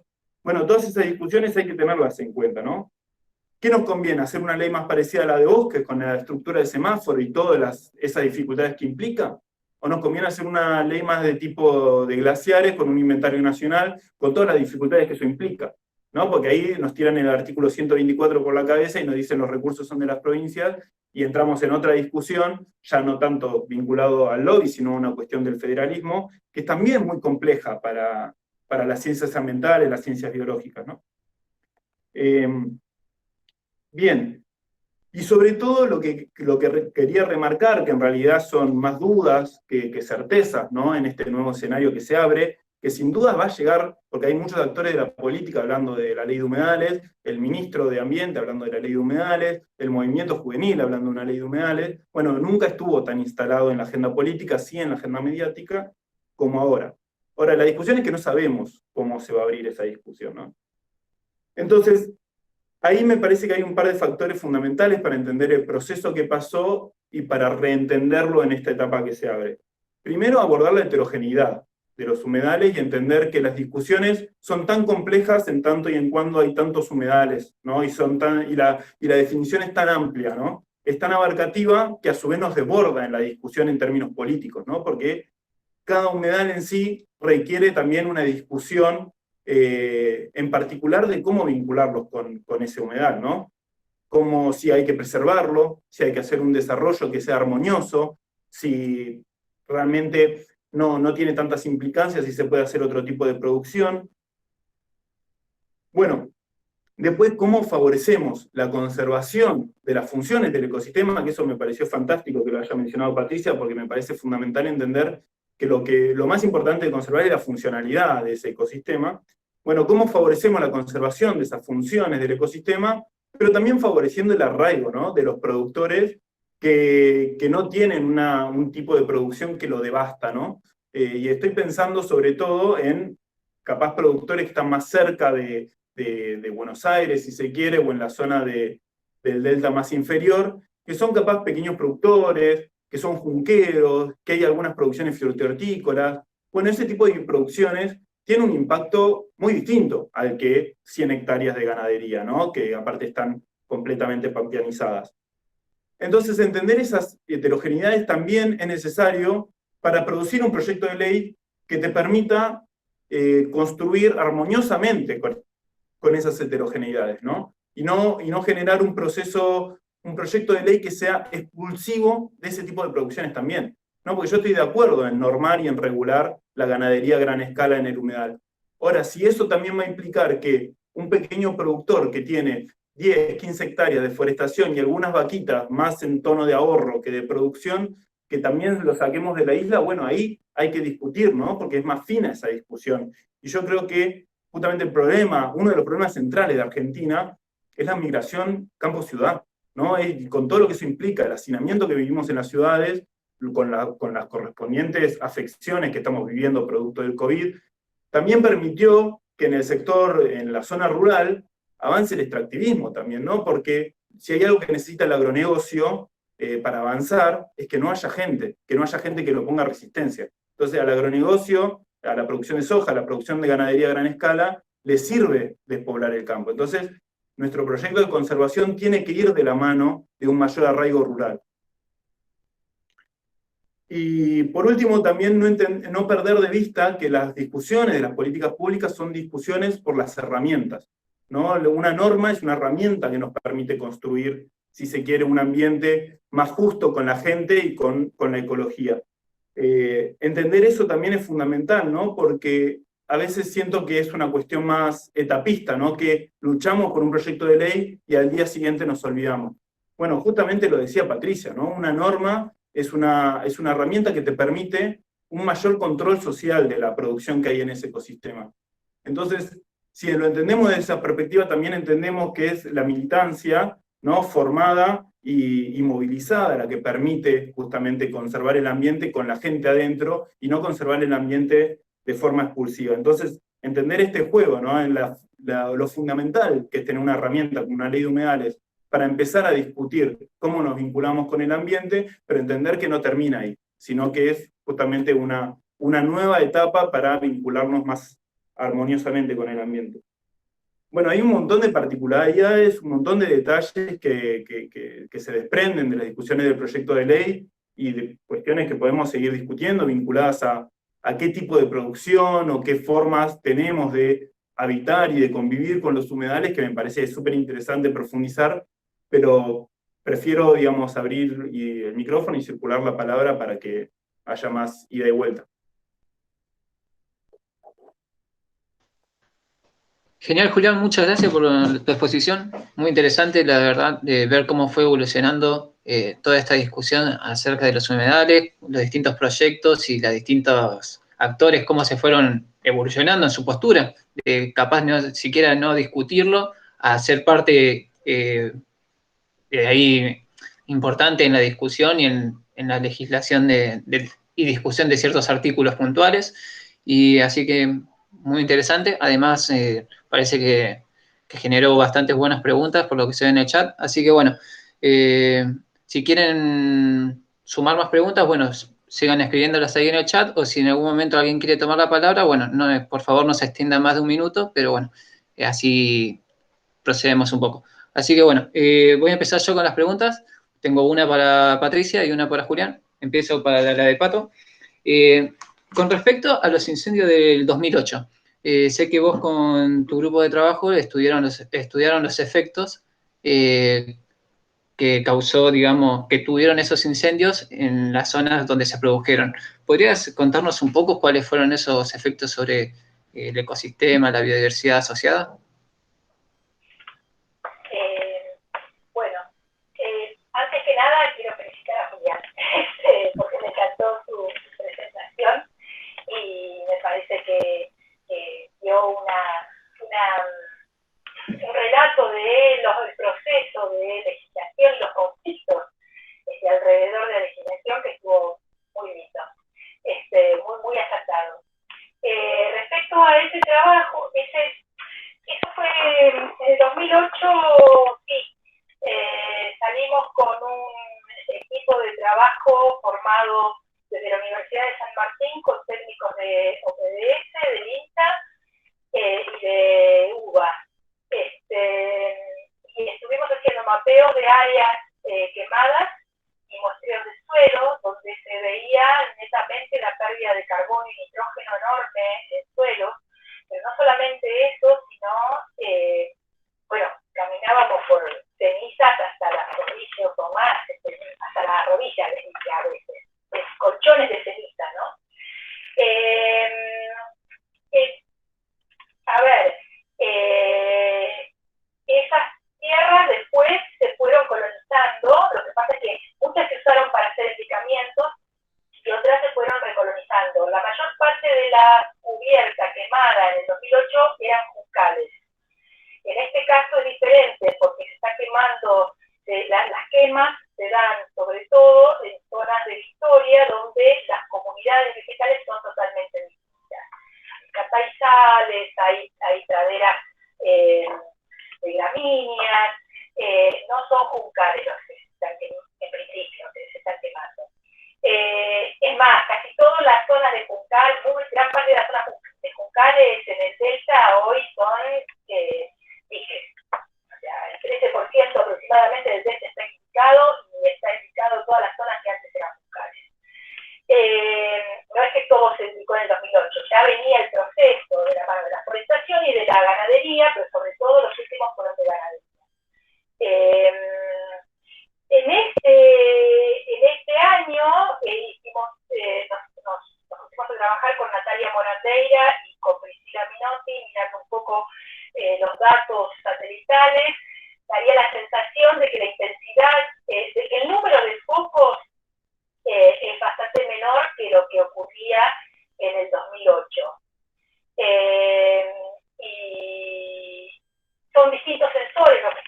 recomiendo, los que se usan ahora son de mucha mayor sensibilidad, mucha mayor resolución espacial, y teniendo en cuenta eso, pensamos que el número de focos actualmente es bastante menor que lo que ocurría en el 2008. Y las zonas son diferentes. Pero, bueno, lo más crítico en esto es un poco lo que decía Julián. Temas hubo siempre. El tema es por qué, o sea, lo que falta también es una instancia de regulación respetada que haga que en determinadas instancias no se puede quemar. Porque si el suelo no está saturado, lo que vas a quemar es la materia orgánica del suelo. O sea, tenés una pérdida del horizonte superficial enorme, que es lo que veíamos en el 2008. O sea, el suelo bajaba 50, 60 centímetros de profundidad. Eso después se transforma en una laguna, eventualmente, el agua. Pero creo que eso es lo más crítico, es decir, tiene que haber, quizás ojalá a través de CIECAS, que como decía Julián, es una herramienta, un instrumento sumamente interesante. Este gobierno lo volvió a activar y están empezando a trabajar, es de las cosas que se han hecho. Y el tema de tener un nexo rápido con los productores, que en este momento no se quema, y no se quema, y no se quema, y lo lamento. Y en los momentos que hay agua en el suelo protegiendo esa materia orgánica del suelo, ese sustrato, bueno, a lo mejor se puede discutir en qué circunstancias se puede usar el suelo. Perfecto, Patricia, muy claro lo que decís. Básicamente caemos siempre a lo mismo, de que hay que regular y legislar antes de simplemente pensar en uno mismo y en los beneficios que me genera a mí, sin pensar en el colectivo que también explota ese lugar. Así que bueno, y ahora mi otra pregunta hacia Julián, es más, bueno, tiene algo que ver con lo que acaba de decir de los sindicamientos de Patricia. Vos hablando sobre los productores, decís que bueno, la expansión de la frontera agropecuaria y que cada vez haya más ganadería en las islas genera que una migración de los isleños por, bueno, pérdida de competencia, uso masivo de herbicidas, capaz afecta a sus propias plantaciones. Bueno, ¿tenés un conocimiento de cuánto fue ese desplazamiento, digamos, en las últimas décadas? Y además, de qué manera se puede regular la canalización ilegal o los diques ilegales que se suelen utilizar para que ciertos campos no se inunden, o mismo hacer como un desagüe de esos campos? Bien, yendo a lo primero, a ver, cuando digo en términos generales, ¿no? El proceso de sojización expulsa a la gente, no digo en particular los isleños en sí. De hecho, la región era más que nada frutihortícola, si se quiere, y después empezó a haber ganadería, más forestación y demás. Ahora bien, no tengo ese dato exacto, es producto de los censos. Tenemos un tema particular que en el 2008 el censo, bueno, fue un desastre porque estaba la 125 en el medio, y en el 2008 hay un tema con la consistencia de los datos. Entonces si hay un problema que tenemos para la sociología rural es la falta de datos, porque para justificar algo no tenemos que ir al 2002, o sea, con todo lo que cambió en esta época es medio irrisorio, pero sí se está hablando de esos 25.000 explotaciones agropecuarias que se pierden por año, digamos. O sea, es una locura la cantidad de gente que se está yendo de los campos producto del avance, digamos, ¿no? En todo el país. Y eso forma parte lo vi por ahí en el chat, de que tenemos 93% de población urbana. Somos, junto con Singapur, el país más urbano del mundo, solo que somos a su vez el 7º u 8º país más grande del mundo también. Entonces ahí hay una cuestión a revisar fundamentalmente, ¿no? Y también si entendés toda la matriz, digamos, del país, y empezás a ver que el 60% de la tierra cultivable tiene soja, y el otro 20 y piquito por ciento, un poco menos, tiene maíz, y a su vez empezás a ver para qué se utiliza esa producción, bueno, ahí te empezás a cuestionar todo el modelo, digamos, el modelo productivo, pero también el modelo habitacional, ¿no? Y cómo nos estamos vinculando con el ambiente. Y ahí, con la segunda pregunta, combino y traigo más la parte del trabajo que hacemos, digamos, ¿no? En particular, nosotros trabajamos desde la etnografía, ¿no? Lo que hacemos son entrevistas en profundidad a productores isleños de la zona, principalmente de Campana y San Fernando, en la provincia de Buenos Aires. Y ahí empezamos a palpar, si se quiere, o a entrar en la profundidad de lo que implica la heterogeneidad, ¿no? De realidades, de historias de vida, ¿no? Porque ahí, cuando entrevistás a los isleños, te hablan de que ellos crearon el humedal, que en realidad no le dicen humedal, nosotros creamos las islas, te dicen, ¿no? O el delta. ¿Y por qué vienen de la colonización? La mayoría son familias europeas, y que se fueron abriendo paso en un ambiente que era, si se quiere, inhóspito en ese momento, ¿no? Porque el humedal hace 100 años justamente no tenía ningún tipo de facilidad en términos de caminos, de diques, ni nada por el estilo, ¿no? Y a fuerza de machete, dicen, bueno, se fueron abriendo paso. Entonces me parece importante destacar ese tipo de producción o ese tipo de historias, ¿no? Con respecto a lo que son las historias de vida de también isleños, ojo, pero que empezaron a constituir empresas ya más grandes, ¿no? O sea, y si hay algo que marca y que le da sentido a los humedales es justamente las inundaciones, ¿no? Nosotros vemos que lo loco de entender las historias de vida de la gente de ahí es que más por los años te hablan por inundaciones. Entonces, para ellos las etapas de vida son cuando hay una inundación fuerte, y en particular te mencionan la del 59 y la del 82-83. ¿Qué pasó en esos dos procesos? Inundaciones muy fuertes, la del 52, la del 53 fue, la del 59, perdón, fue más fuerte, digamos, pero bajó más rápido, la del 82-83 duró más de un año. Eso produjo una migración muy fuerte, digamos, porque nadie puede vivir en el agua, ¿no? O sea, la gente que estaba ahí te contaba que desde el camino, desde el terraplén hasta su casa iban en canoa, adentro de su mismo campo. Entonces, cuando empezás a entender eso, decís, bueno, una cosa es un terraplén, ¿no? Para la vida, digamos, para conservar que la gente pueda vivir ahí y no se pueda inundar cada vez que hay una subida o una subestada. Otra cosa es un dique de 5 metros para hacer 1000 hectáreas de deforestación.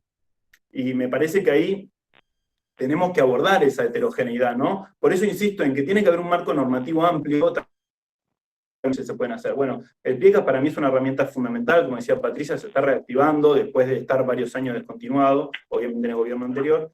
Es una herramienta fundamental para sentar las bases, ¿no? Y después son, como decía Patricia también, los técnicos del territorio, la gente que tiene más contacto, ¿no? Si se quiere a través del INTA puede ser, con los productores, quienes pueden acompañar, ¿no? Esos procesos productivos y decir, bueno, mira, ahora no te conviene quemar porque vas a quemar la materia orgánica y te vas a perjudicar vos mismo también, y te conviene hacerlo después. Digamos, todo ese acompañamiento tiene que ser de técnicos en el territorio, ¿no? Y las normas o las leyes tienen que sentar los pisos mínimos para que esos técnicos puedan hacer ese buen acompañamiento, ¿no?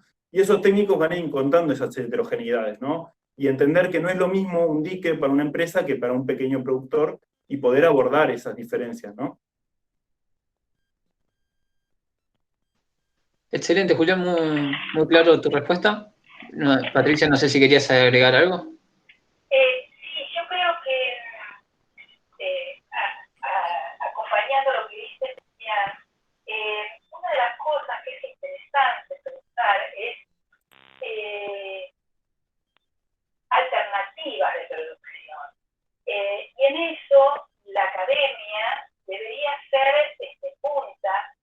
En general la academia clona formas de pensar, y no, en mi juicio, ¿no? Y nos está ayudando mucho a ser originales, en buscar alternativas. Cuando vienen y nos dicen, no, vieron los holandeses, tienen mucha experiencia con el manejo del agua. Y bueno, los holandeses, pobrecitos, no tenían tierra firme, o sea, de algún lugar tenían que rellenar para poder tener los pies secos. Entonces, me parece que acá en nuestro país sobra la tierra firme. Entonces, la mirada que tenemos que tener de los humedales debería ser otra, porque tierra firme hay. También tenemos una tenencia de la tierra que puede ser motivo de otra larga charla, pero me parece que cuando uno piensa en los modos de producción, es una deficiencia de la academia pensar desde la ingeniería, desde la agronomía, bueno, ¿qué hace? ¿Cómo ayudamos a pensar formas de producción que se acoplen con las dinámicas de estos ecosistemas? Y no forzar a que estos ecosistemas se comporten sí o sí con modalidades terrestres para entrar con la maquinaria terrestre y con los modos terrestres. Creo que eso es una cosa muy importante para tener en cuenta. Y la otra cosa, que abordando lo que decía Julián, es el tema de los humedales es para conflicto. Y es para conflicto porque toca muchísimos intereses. Y abroquelarse tanto en una posición netamente conservacionista, diciendo, todo el delta tiene que ser un área de conservación, o no, déjennos si no queremos regulación, porque nosotros producimos y generamos divisas para el país, entonces no me jodas, yo quiero hacer lo que quiero. Esos dos extremos son los que hoy contrastan y tironean de una ley de humedales que, insisto, no tiene que ser copia de otra, tiene que salir pensando cómo generar un desarrollo y un uso a largo plazo. Muy bien, Patricia. Buena mirada ahí para complementar a lo que dijo Julián. Acá voy a empezar a leer algunas preguntas que están en el chat. Bueno, para Patricia, bueno, dos más que nada sobre el tema de algunas consideraciones sobre, por ejemplo, si los codorales se los pueden considerar como humedales y los mallines, ¿a qué se llaman mallines? ¿Qué serían? Los corales se consideran los corales son un componente del sistema acuático costero y según la conversión Ramsar, el límite de los humedales en áreas costeras llega hasta 6 metros de profundidad, creo que en baja mar. Entonces, todo lo que tengan corales van a estar considerados dentro de los humedales. Es un límite de los 6 metros, creo que un tanto arbitrario, pero bueno, es lo que tomaron ellos. Yo creo que en ese sentido, yo no creo que la definición de humedales, la que se tomó acá y las que circulan en el ámbito académico, sean amplias. Lo que pasa es que son difíciles. Y para definir el lugar necesitas capacitar a la gente, necesitas tener un edafólogo, necesitas tener botánicos y alguien, un hidrólogo o alguien que esté entrenado a mirar imágenes y ver cómo es la dinámica del agua. Ese es el problema de la definición de humedales. Es compleja, no es amplia, porque no todo es un humedal, obviamente, porque si no vamos a entender todo adentro. No sé si Julián quería decir algo que... Sí, una mínima cosita, porque justo enganchando con esto, vi una anotación que me había olvidado decir. Esto de que la definición de humedales es compleja, yo le sumo que también es política en algún punto, ¿no? Porque más allá, digamos, de la discusión académica que podemos tener y podemos llegar a una definición concreta, cuando se pone a jugar, digamos, con la sociedad, entra en un debate político. Político en el sentido amplio, ¿no? Político en términos de contradicción de intereses. Y me acuerdo de un seminario que hubo en la Universidad de Loma de Zamora, si no me equivoco, de Luján, donde se presentaron, digamos, tanto técnicos de la Fundación Humedales como gente del INTA, no del INTA Delta, sino de otra seccional, y lo que se discutían es, bueno, yo hice acá mi mapeo de humedales y me dio 10%, digamos, con la misma definición, ¿no? Y ahí, bueno, uno puede decir, hay una intencionalidad, pero yo creo que hay muchos que también consideran, digamos, que esa categorización es distinta, ¿no? Entonces, vos podés tener los dos mapeos presentados y una discusión que pretendidamente es técnica, ¿no? Muchas veces el trasfondo es que es una discusión política, ¿no? Y que utilizamos la técnica para justificar una posición, como digo en este caso de la persona de INTA que decía, bueno, a partir de estas discusiones, bueno, yo digo que el mapeo es de 11%, digamos. ¿No? Y que lo que está detrás de esa discusión técnica es intereses, digamos, ¿no? Y política. Yo no coincido en ese caso. Yo creo que la definición es técnica, Julián. Y la definición es técnica desde que sale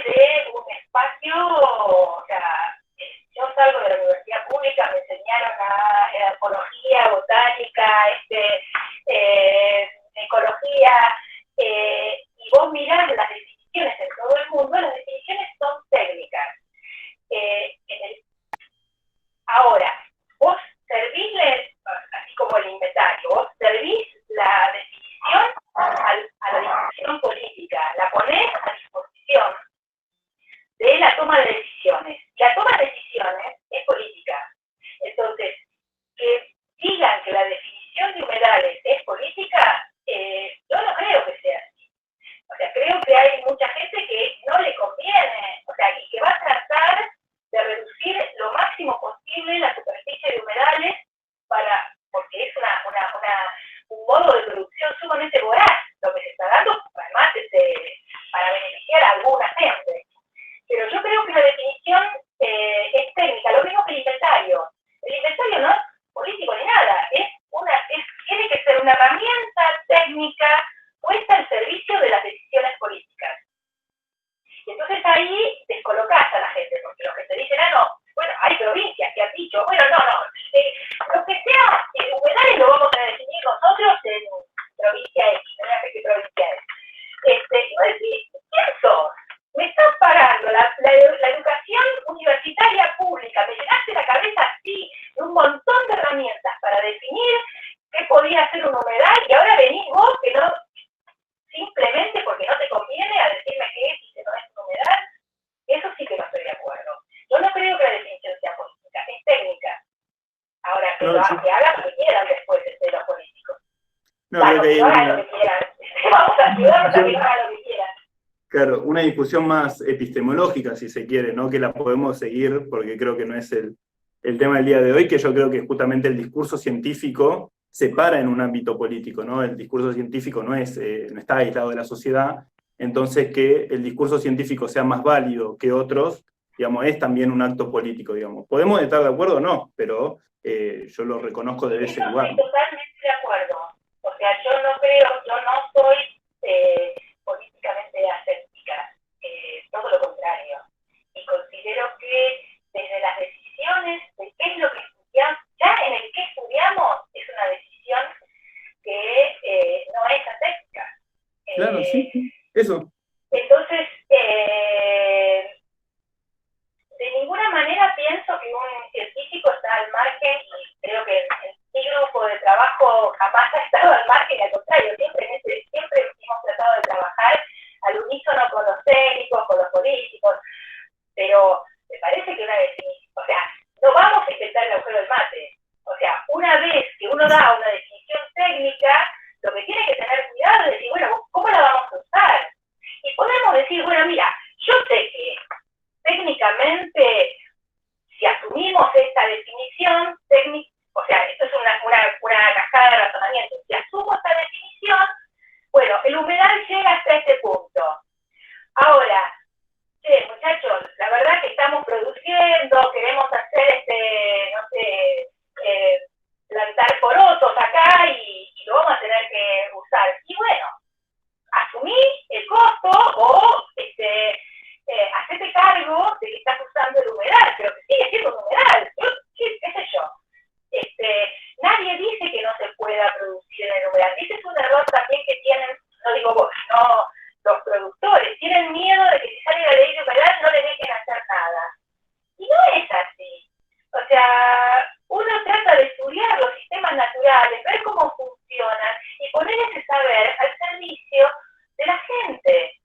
Y poner al servicio de, bueno, cómo lo podemos usar, lo que vos decías, cómo podemos usarlo de forma tal de que esto pueda perdurar y no lo hagamos tortas. Sí, sin duda. Yo lo único que planteo es que hay otros actores sociales, digamos, ¿no? Que, a ver, yo cuando veo el Delta Paraná veo un humedal, ¿no? Un macrosistema de humedales, etcétera. Ahora, cuando hay actores que te plantean justamente que ellos no ven un humedal, ven una isla con toda la historia de vida que expresaron en ese territorio, bueno, ahí entramos en un conflicto. Y si no reconocemos que el otro también es válido desde ese lugar para poder empezar a entablar un diálogo, me parece que ahí es donde empezamos a generar una oposición en vez de un diálogo para construir una salida colectivamente.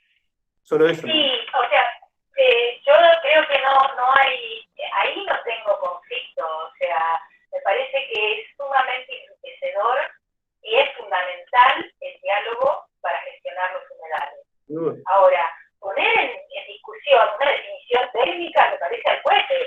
O sea, ¿qué vamos a, o sea, ¿por qué tengo que ponerme a discutir una definición? Que en realidad lo que estoy discutiendo es cómo gestionamos esto. Cómo la definición me permite entender cómo funciona el sistema natural. Bueno, veamos cómo este espacio, ¿sí? Llamarlo isla, llamarlo humedal, lo usamos, y lo usamos para que dure. Punto. Sin duda.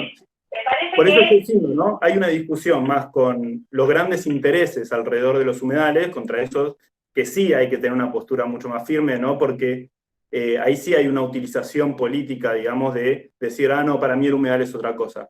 Pero digo que hay otros actores, digamos, como que capaz no pueden acceder al conocimiento científico, y que digo que desde ese lugar, cuando te plantean esto, para mí no es un humedal, es una isla, me parece que es un gesto de que hay una construcción histórica, sociohistórica, anclada en ese territorio, que hay que poder entender, ¿no? Para también, porque en toda esta discusión ellos son aliados, digamos, en el sentido de que producen mucho más armónicamente, ¿no? Y justamente lo que nosotros queremos es que esa producción perdure en armonía con el ambiente, y que ellos estén en una mejor posición, ¿no? En una mejor posición socioeconómica también, ¿no? Igual te digo que yo no creo que la discusión más áspera se dé con ese tipo de gente. O sea, No. esa gente no le va a importar si vos le decís humedal o le decimos isla, y terminamos todos pero los grandes juntos los en usan. el mismo barco. El tema de la discusión, de la definición de humedales, la está dando gente que tiene muchísimos intereses en juego para que no se definan los humedales, para generar conflicto en la definición de humedales. Van a ser las mineras, van a ser los grandes emporios agroindustriales, pero no va a ser el ligero. El ligero es víctima de toda esta historia. Claro, pero digo que los grandes los usan, digo, así como estamos viendo en Vicentín ahora, los grandes dicen, nosotros somos los productores, y se abrazan a los isleños, y nos señalan a nosotros, y ahí perdimos. Entonces, eso, ver esa diferencia. Pero bueno, igual estamos muy de acuerdo, digamos, ¿no? Bueno, continuando con Nos fuimos las de preguntas. No, estuvo, como espectador me pareció muy enriquecedor lo que estaban diciendo, como que sí, me sirvió bastante esa discusión que pudimos escuchar. Así que bueno, ahora volviendo a algunas preguntas más para Julián. Están preguntando del tema de si en este momento hay algún proyecto de ley que se esté discutiendo o que se haya presentado en alguna de las cámaras, diputados, senadores, y qué medidas se están tomando en la actualidad para proteger a los humedales. Bueno, esto creo que ya más o menos lo estuvieron diciendo ambos, así que bueno, más que nada, si Sí. quieres...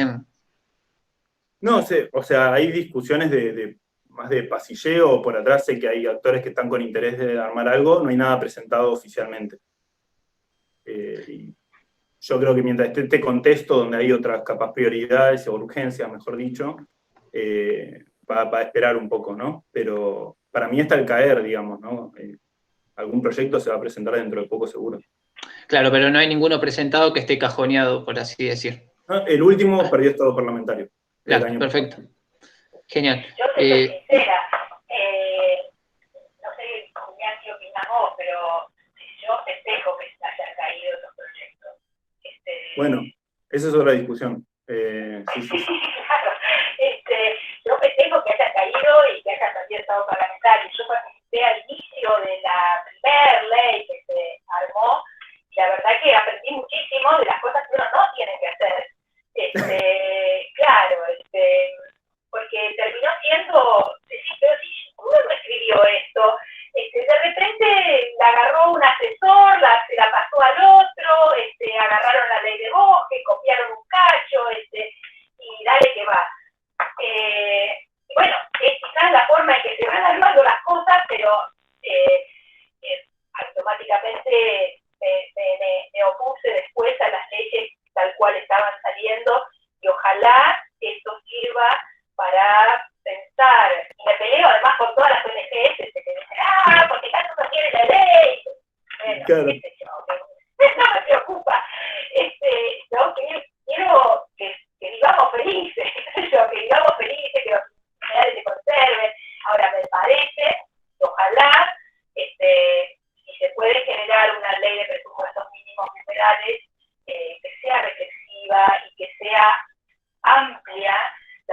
visión, qué sé yo, amplia y no sectorial la debate Sí. que haya.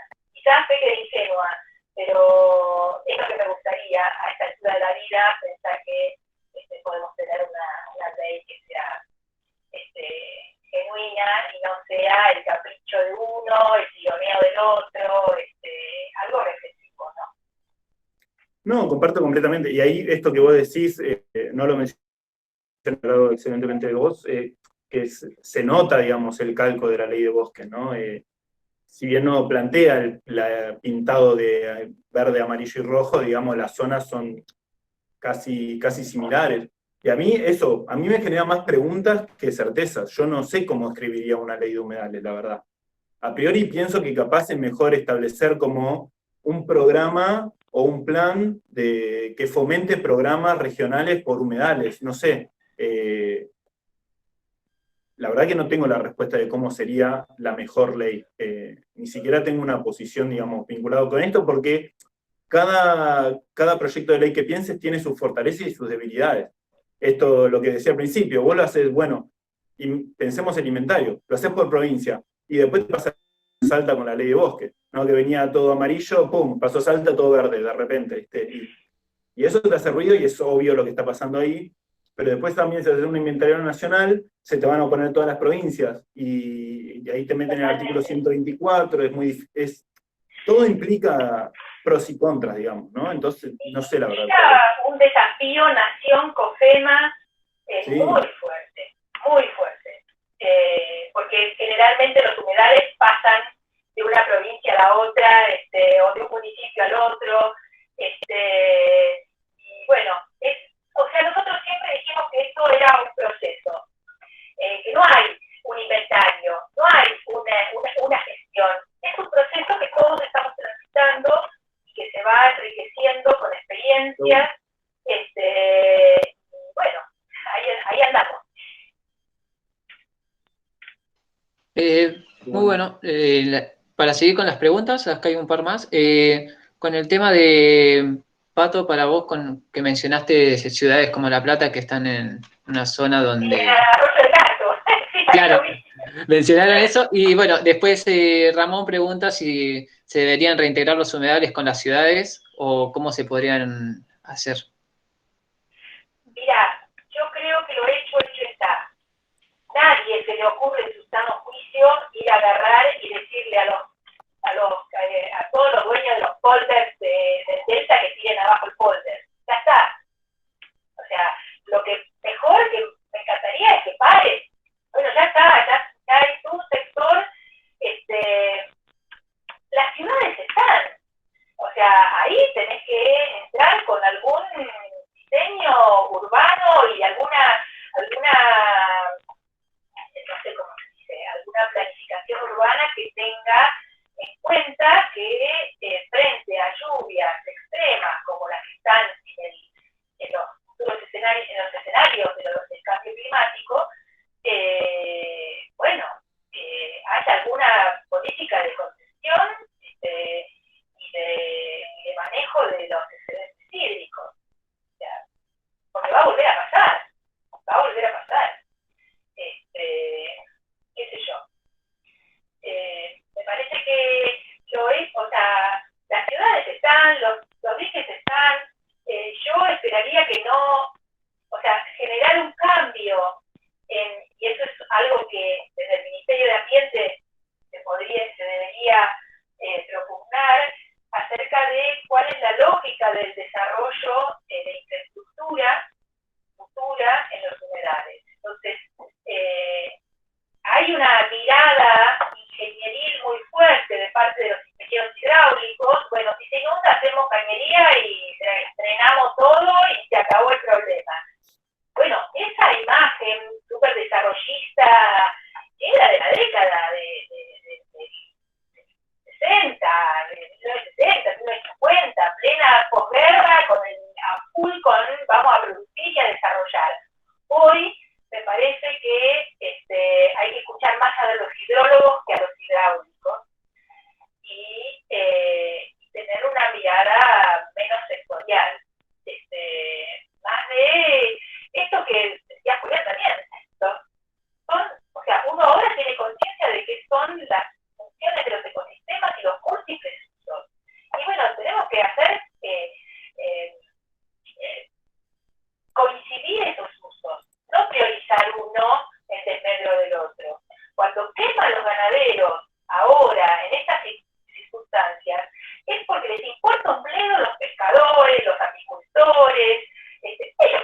Sí, sumado a eso de la mirada ingenieril que decís, se puede ver un poco en lo que más o menos están luchando a distintas agrupaciones en el río Luján en este momento, que lo que hay un proyecto de canalización y rectificación del río Luján, que básicamente hacia los costados de este río se están haciendo murallones de tierra para que en los costados se hagan emprendimientos inmobiliarios.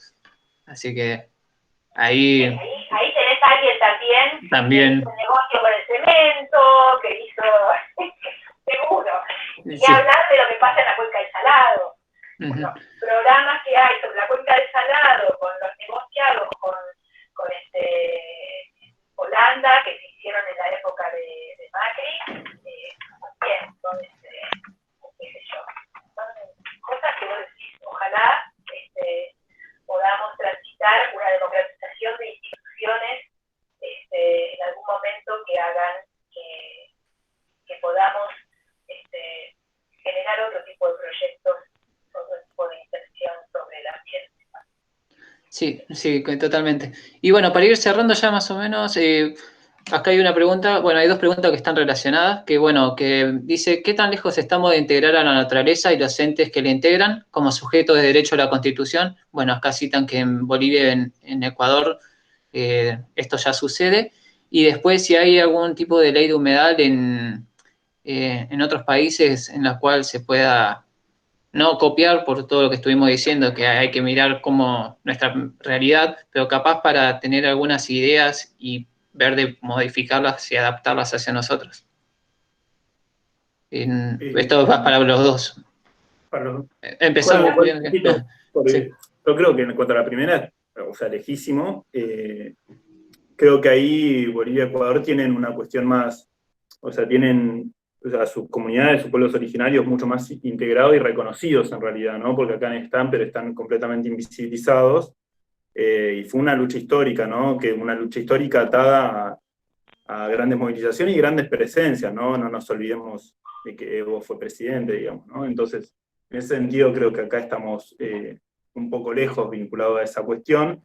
Yo creo, insisto, de vuelta, como la Constitución y las leyes son herramientas, digamos, a mí me interesa mucho más que discutamos, bueno, cómo generamos un plan, esto de lo que decía Patricia recién, de cómo nos vinculamos más armónicamente con el ambiente, que la naturaleza sea sujeto de derecho en la Constitución, de por sí no te hace automáticamente conservar la naturaleza, ¿no?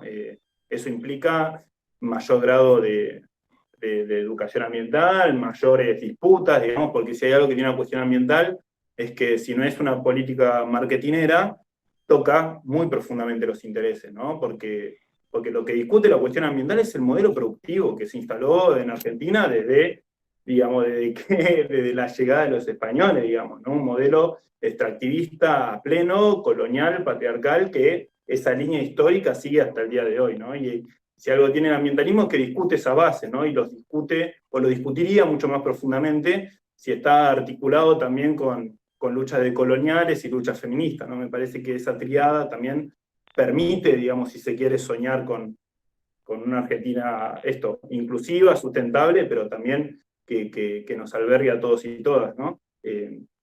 Bueno, me fui por las ramas, pero creo que se entendió la respuesta. No, no me parece que te hayas ido por las ramas, porque son todos, las discusiones estas involucran a todo lo que acabas de mencionar y me parece que es lo que tiene que empezar a estar en agenda e involucrarse en estas discusiones.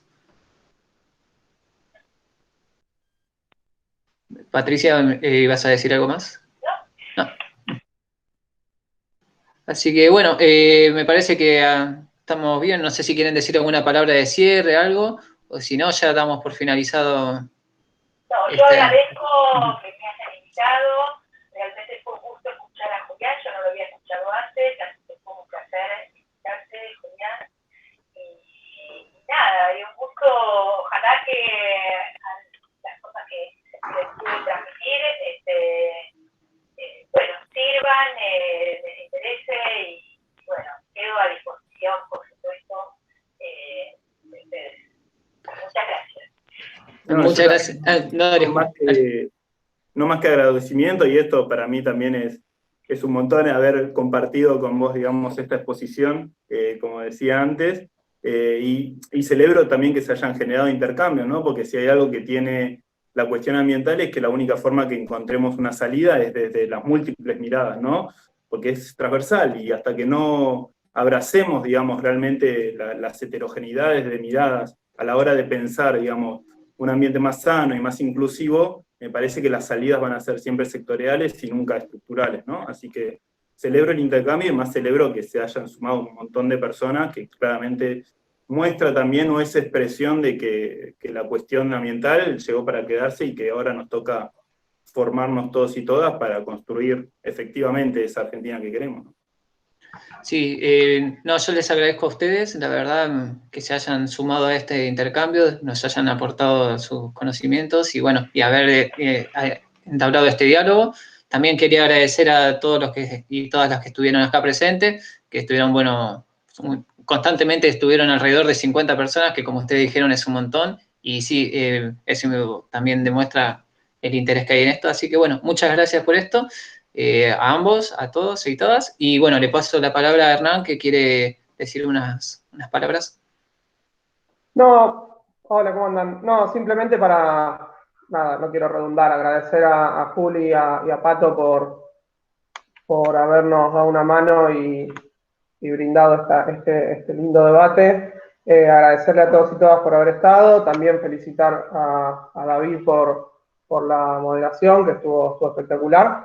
Y bueno, ya habíamos hablado al principio de la reunión, de un poco, lo introdujo David y un poco yo lo había planteado también, de qué es lo que tratamos de representar desde la RUC. Me parece que este debate fue un claro ejemplo de lo que tratamos de buscar, ¿no? Que de las distintas disciplinas, de las distintas miradas, podamos abordar y profundizar los debates, quizás que a veces son un poco más técnicos y parecen un poco más alejados de la cotidianeidad, pero bueno, llevarlo al llano para poder discutir con todos y todas es algo que es fundamental y seguramente es uno de los roles fundamentales que tenemos los universitarios y las universitarias. Así que desde ese lado, invitar a todos y todas a participar de la RUC, los que quieran, no sé, sumarse, conocer un poquito más, saber en qué andamos o participar de otros encuentros como este, ya sea como expositores o ya digo, como participantes o organizándolos y dándonos una mano. Nos escriben por las redes y obvio que son todos y todas bienvenidos para seguir profundizando en estas discusiones. Así que bueno, muchas gracias y gracias al estrés que estuvieron ahí activamente con el debate.